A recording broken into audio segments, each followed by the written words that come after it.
మనం దొంగతనం తిన్నామా?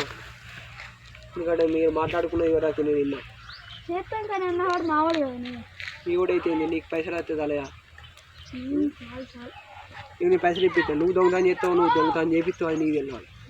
ఆ బంగారం నాకు ఇప్పించే బాధ్యత నీకు. ఏంటంటే ఒక్కడికి చెప్పి నా బంగారం దొంగతనం అయ్యింది కానీ వాడిని నేను నమ్మకం లేదు. అందుకే నువ్వు అయ్యాయి వాడిని కలువు చెయ్యి సరేనా? అవసరం ఉన్నది ఎట్లా ఇప్పుడు నాకు పైసలు అవసరం ఉంది ఎట్లా అవునా తీసుకున్నాడు కదా అది నీకు పైసలు వస్తున్నావారా? అవునన్నా నాకు అక్కడ చిన్న పని చెప్తావా? చేస్తా ఏం పని ఇక్కడ ఓడు మా ఓన్ బంగారం ఎత్తుకుపోయిండు అది బంగారం మళ్ళీ నువ్వు ఎత్తుకోవాలి. ఓకే అన్న ఏంటి మరి నాకు పైసలు 12,000 సరే. End of flashback. అరే మనకు దొరికిన బంగారం ఏమైంది? దొరికినట్టే దొరికింది అయితే మాయమైపోయింది.